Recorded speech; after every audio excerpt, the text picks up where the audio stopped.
crescimento entre os dois modelos. E quais foram os impactos dessas transformações, por exemplo, sobre o crescimento do PIB, Produto Interno Bruto da China?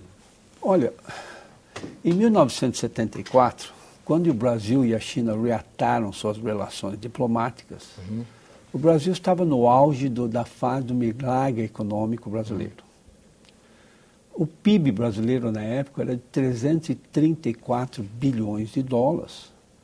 E as exportações, comércio bilateral, comércio estrangeiro brasileiro, estava em quase 12 bilhões de dólares.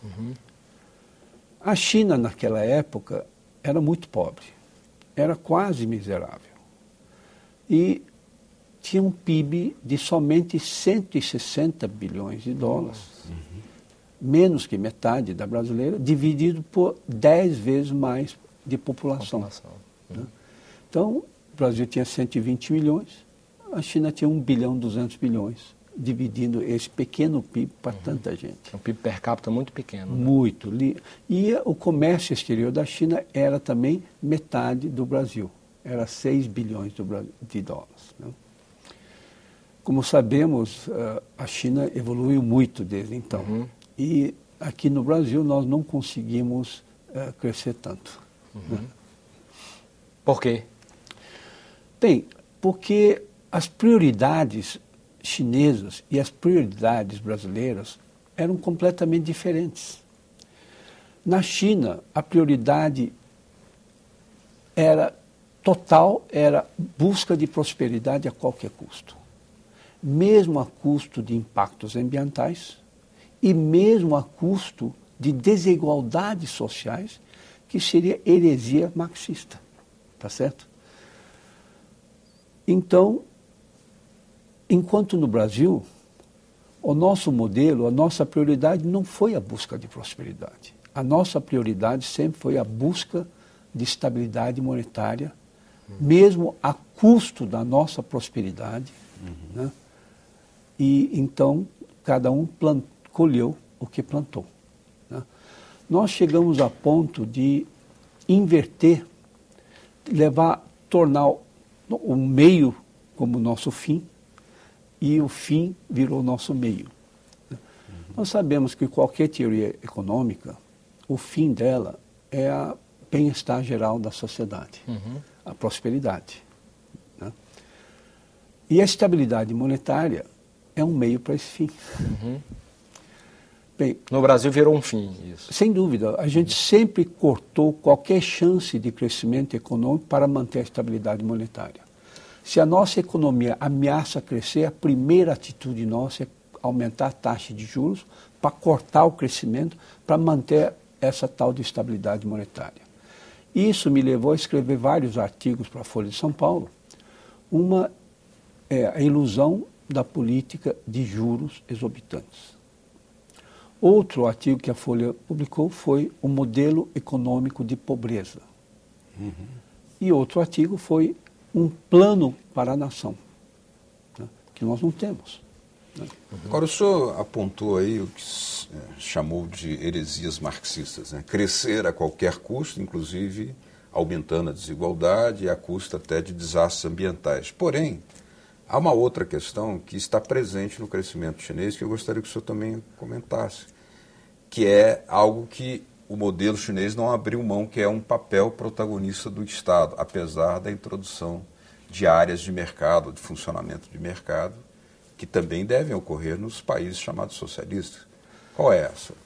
Olha, a economia de mercado socialista que a China adota é basicamente um capitalismo dirigido. Né? E nós vimos com essa recente crise financeira mundial que acabou o capitalismo do jeito que a gente conhecia. Totalmente liberado, né? Laissez-faire do Adam Smith. Laissez-faire do Adam Smith. Não existe mais. Tá?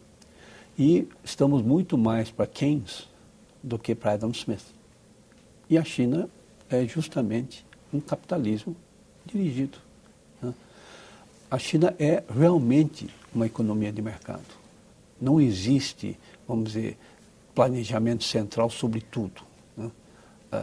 Uma setor extremo, tanto é que a grande maioria das empresas chinesas hoje, 60% ou mais, é privada, né?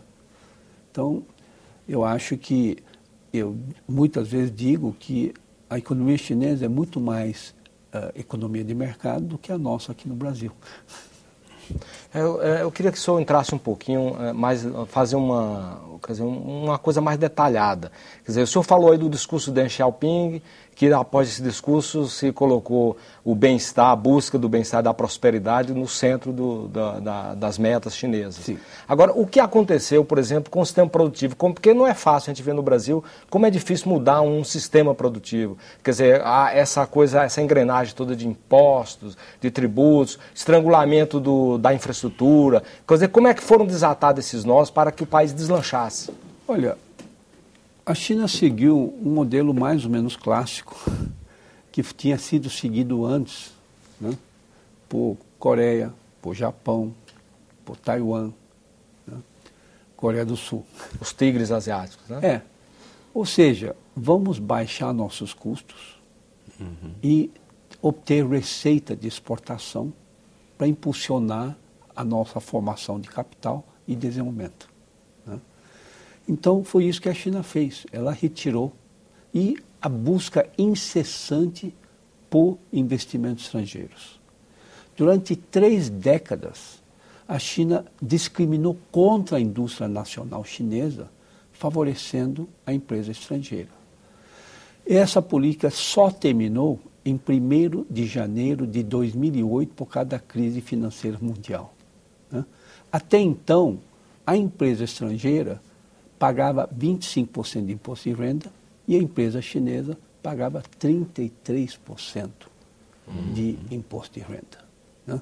Mas esse foi o fator principal da formação de riqueza da China. Mas por que virou uma atração para o capital estrangeiro? O seu retorno era mais rápido que investimentos em outros países? Não. A China buscava que investimento estrangeiro para seu país, né? Ou seja, atraía General Motors, as empresas multinacionais para investir na China. Com benefícios fiscais. Com benefícios fiscais, como acima, nesse caso aí. Acima do que a empresa chinesa. Naquela época, toda a empresa chinesa queria ter um sócio estrangeiro para poder baixar seu imposto de renda, né? Então, esse foi necessário para a formação de capital da China e o principal fator de riqueza da prosperidade da China.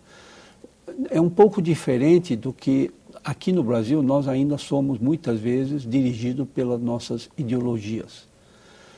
Eu acabei de escrever um artigo chamado o nacionalismo antinacionalista, né? Porque, por exemplo, nós todos lembramos na época que a gente dizia que o petróleo era nosso, né?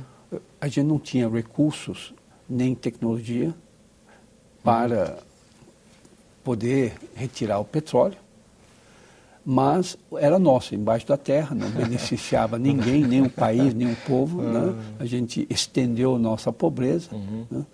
E, mais recentemente, nós proibimos a compra de terra por estrangeiro, que, como o ex-ministro Roberto Rodrigues disse, até parece que o estrangeiro vai cortar um pedaço do Brasil e levar embora.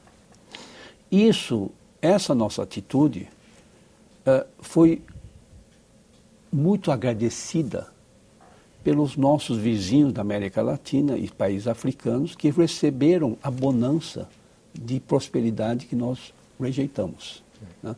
Que, como não podiam investir no Brasil, investiram em outras nações, né?